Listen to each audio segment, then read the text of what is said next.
Hey folks, it's Ben. This is kind of a supplemental video. You really have to be into Lumina APV and Pontiac transports and Oldsmobile silhouettes to get into this video. So just a heads up for my normal viewers who are maybe like the more generic stuff. We're at Buck's Auto Parts here, and so really we found that we had a van in here that we could learn from and figure out how things are put together, especially with the climate control system. So one thing I wanted to kind of show right out of the gate though was that to change an instrument cluster, it's fairly easy honestly. There's two screws here, and there's two screws that actually come up through here on each side, and then you can actually pop this unit out, pop the top off. That unit's actually right here, so you can get this off, and then if you see, these control pods are actually also held on by these clips down here that actually screw into this, so when you pull the screw they actually will come out as well. So you can set those aside and set that aside. So here you're just your electrical connectors that you can unplug from your, I think it's lights over here and your rear wiper assembly over here. The cluster itself just comes out with 4 screws. They're 7mm. They're 1, 2, 3, 4. That brings this whole unit out, and you just unplug it, and that's it. That's pretty much how that goes on Chevys. On other Oldsmobiles and silhouettes, it might be on the side. I think this one's right on the back. I think they vary between models, but you'd have to double check.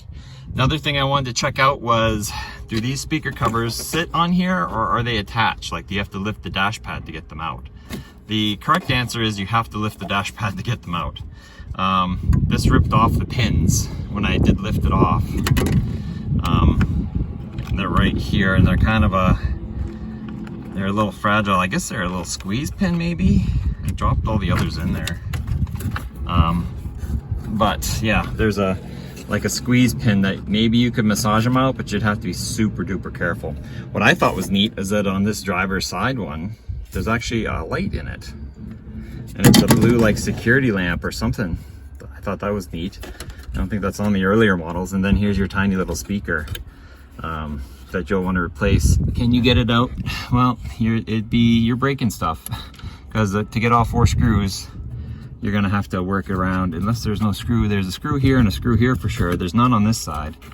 I'm not 100% sure on that side. I can't quite see it, but there could or could not be. These just pop out easy, and these just screw out, so they fall out. This here is your turn signal stock, and it just pulls out. And don't do what I did and yank it out like that. But it came out fine. But this is actually a good component. So it runs your wiper arm. Actually, your wipers actually run off the bit that's in the column. So if you were to index this back incorrectly, you could actually, the turning of this actually actuates your wipers, not the actual stock itself. The only thing that this connects to is the cruise control. That turns it on off. So that's what those wires are for. That just pops out. There's nothing holding it in besides friction. Coming down to the bottom here, you got some 7mm screws and a 13 back here that you pull the bottom panel off. Then you've got, this just pops off. It's held on by clips that go here. It's laying over here. It's nothing. You just pop it right out. And then there's 4 10mm bolts here that holds this kind of security plate up there. And that shows you all of this goodness here. We also took the center plastic off. That's got screws. It's got a screw down here, 2 screws here, 2 screws on the other side, and another 7mm on that, and that just comes right out. And then you want to disconnect this is your fan control, your interior light switch, there's your light, the power port, if you will. So that's in that center column here. I'm not sure what this is. It's a heat sink thing. I mean, that's beefy. I'm not quite sure what it's for. And I don't know if it's applicable to mine or not. So we'll have to do a little research on that, see what that is for. And then we've got a relay here. This is your blinker relay. On mine, it wasn't up here, but on this car, it was located right up here. If you're changing to LED blinkers, you'll need to swap that out with a smart unit. Your ODB1 connector, everything yellow is airbag, so heads up for that. And then we have, coming down from the column, we have our ignition. There's the airbag line for that. You have your ignition control units that are going up the column. This is for your key Looks like it's for others. Your brake switches live here. And that's really all you got that's cooking down here. You got your park brake assembly, big massive interface, big connector from, imagine the engine compartment up to the dash components. So that's where you could separate them if you had to. The dash is more of a pain to get apart. I don't have time today, believe it or not, to actually take my dash apart on this one up top. But you can see it's just kind of, it's a fabric material that's covered on plastic, and you start taking these out, you probably lift it up and off, and then the top part is a separate component, and this one's dying anyway, so we can learn from that. You got to get those out. There are various screws and locations. Of course, there's screws and locations that you can use to get this assembly out, and that would probably be the proper, I didn't actually bring a 7mm, which is what you need to get into all these things. But if you're having delamination issues, this is what you're dealing with, is that foam. And then this big plastic piece here, which is, like I said, screwed in everywhere. And you just got to follow it around and find out where the screws are, because the technicians who installed it had to use screws, right? So there's that. Let's switch over to the other side. Let's talk climate, because that's really what's important. Okay, so I'm having issues with my climate control system, and what's happening is my module seems to be okay. And here's the module. It comes out with two 7mm screws, or they also have a T15 Torx in the middle of them, and it sits here. And this will be mostly your temperature control failures. And if you press buttons and nothing happens, this might be your first place to go. You can get them at most junkyards. They're around. They're probably pretty expensive, but like they're 20 bucks, 30 bucks, and an easy fix. I'm not bringing that one. I've got a bunch at home, and it's got two connectors in the back. What I'm having issues with is when my engine enters low vacuum, going up a hill at low RPMs or something like that, I'm losing my duct control. So by default, it's going to go to the vents up top, and only after a small period of time does the vacuum actually catch up and actually comes back down to my normal discharge vents. And since my AC is not working, that's kind of a pain in the butt when you're not even getting air blown on you. It kind of goes from heater to defrost and then back to here. So I kind of wanted to know, what exactly are we talking about? Like where's my fault point? Because it works. Like if I have full vacuum, my controller works, but on low vacuum, I'm losing it. So here's a look at the vacuum system on the van. So we have two vacuum lines that come in from the engine compartment. This happens to be a 3.1, but I noticed they're the same on the 3.8.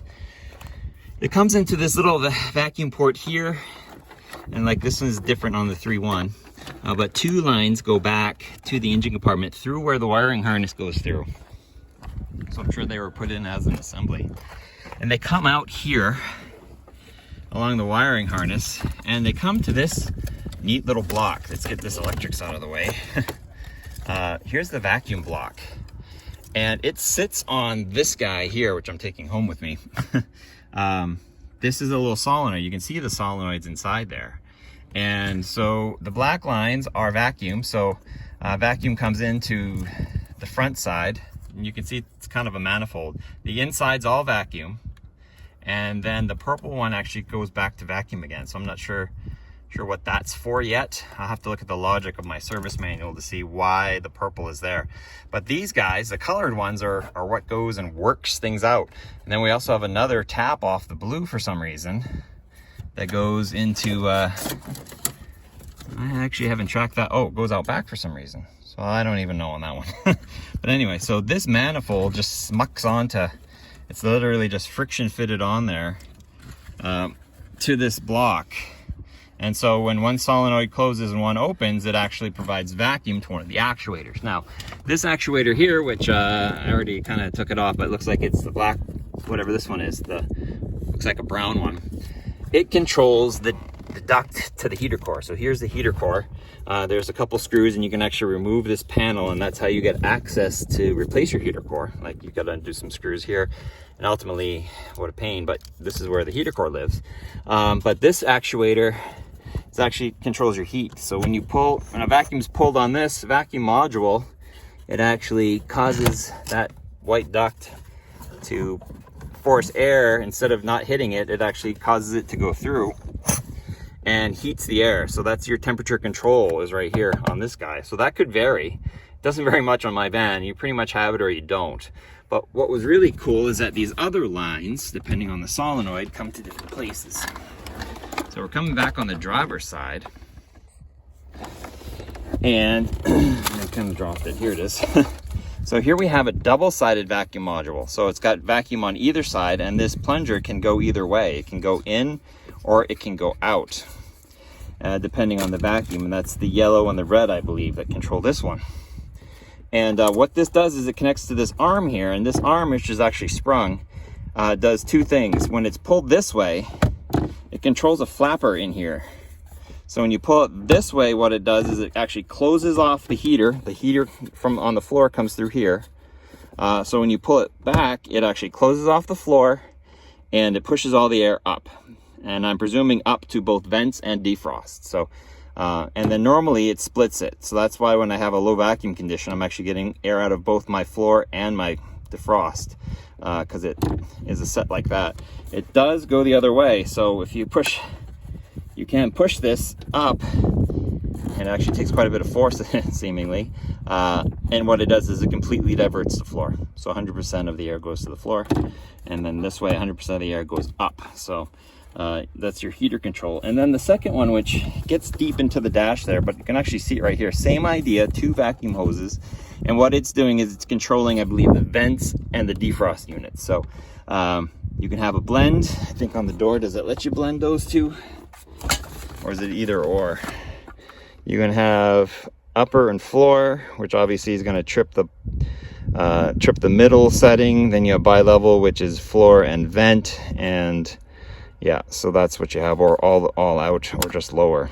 So that's what these two orange ones, orange and blue, connect. So they all have their own solenoids. The logic is dealt with probably in the control module as to which solenoid to activate to let the vacuum door do its thing. So that's kind of what I needed to find out. And ultimately, I think I have a vacuum leak, which is causing, you know, when I have low vacuum, I don't have a lot of vacuum to push around here. Now, back to some electronics.